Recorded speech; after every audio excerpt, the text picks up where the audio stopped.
I'm Geoffrey, and today we're going to tell another story from the second book of Samuel.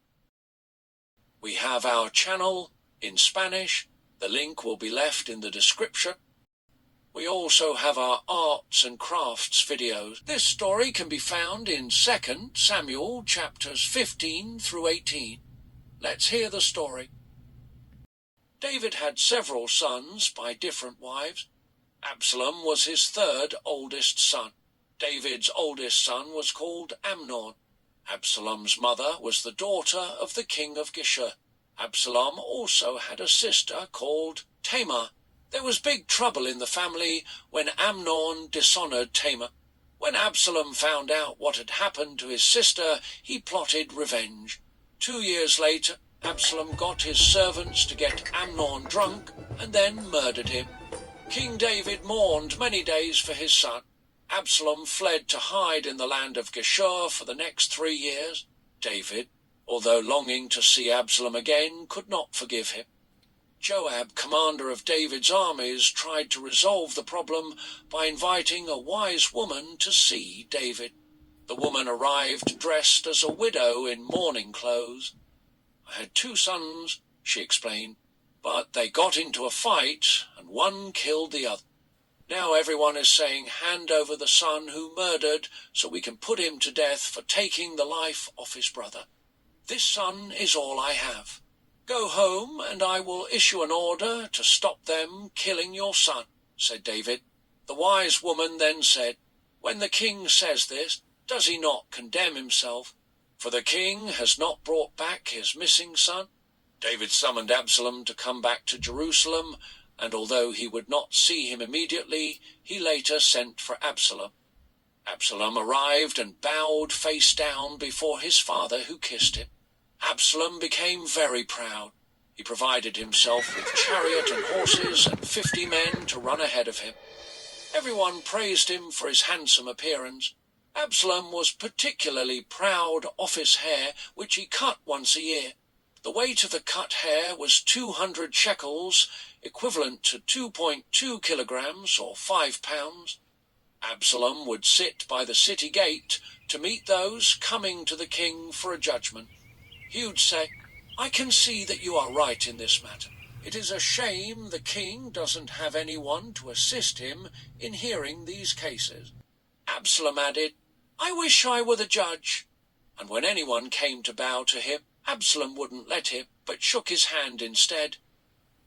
So in this way, Absalom became very popular with the people of Israel after 4 years of gaining popularity.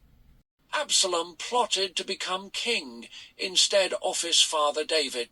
He went to the king and asked permission to go to Hebron to keep a promise he had made with God to make a sacrifice to him for bringing him back from Geshur. David gave him permission to go. Absalom and 200 of his guests went to Hebron. When he got there, he sent messengers to every part of Israel to announce, "As soon as you hear the trumpets, you will know that Absalom has been crowned in Hebron." Men started gathering to support Absalom's rebellion. Ahithophel, one of David's trusted counselors, declared his support for Absalom. Absalom and his rebel army started marching towards Jerusalem. A messenger soon arrived in Jerusalem to tell King David, "All Israel has joined Absalom in plotting against you." David decided to flee the city with his household and 600 loyal troops. There was deep sadness in the city as the king and his men left. David's head and feet were covered as a sign of mourning, and he wept as he walked away. The people with him covered their heads and wept also. When Absalom arrived in Jerusalem, he wondered what to do next. David's former adviser, Ahithophel, urged him to pursue David while he was weary and discouraged. However, David had left a loyal adviser called Hushai in Jerusalem to give Absalom poor advice. Hushai told Absalom not to pursue David immediately, as he was a great fighter and there were mighty warriors with him. Absalom listened to Hushai's advice, and David had time to make his escape.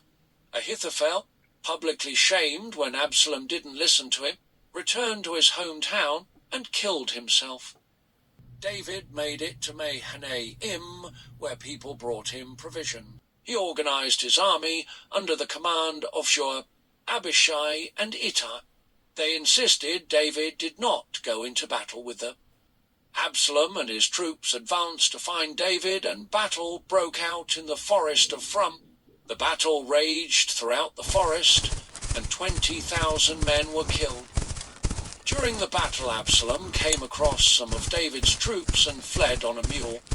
As the mule went beneath the thick branches of a great oak tree, Absalom's hair got caught in the branches.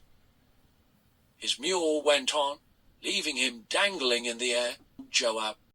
He took 3 daggers and plunged them into Absalom as he dangled from the oak. They threw Absalom's body into a deep pit in the forest and piled a great heap of stones over it. Absalom's army fled to their homes. A messenger told David, "Blessed be the Lord your God, who has destroyed the rebels who dared to stand against you." "What of young Absalom?" The king demanded. "Is he all right?" "May all of your enemies be as that young man is," the messenger replied. Then the king burst into tears and went up to his room wailing, "Oh, my son Absalom, my son, my son. If only I could have died for you. Oh, Absalom, my son, my son." As people heard of the king's deep grief for his son, the joy of victory was turned into deep sadness. David later returned to Jerusalem to reign as king of Israel once more. In this episode, we saw how God protected David by confusing Absalom's plans. Absalom was proud and planned evil in his heart so that he could replace David as king of Israel. Absalom planned that if he were a judge, he would make sure that everyone would love him and thus steal David's kingdom. Absalom used his smooth speech and good looks to trick the people into thinking that he was nice and would replace David as king. But then Absalom was killed, and David was terribly sad about Absalom's death. But he knew that God was in control, and he put his trust in the Lord. We should never plan poorly for other people. Furthermore, we should always be ourselves, and not pretend to be someone we are not. We must always do good, and God himself will be in charge of helping us. We must love and trust God to know what is best for us and continue to obey him, even in bad times. Don't forget to be prepared for a quiz about 2 Samuel in the next episode. Thanks for watching. Please check our videos, like and subscribe, and we'll see you in the quiz. Bye!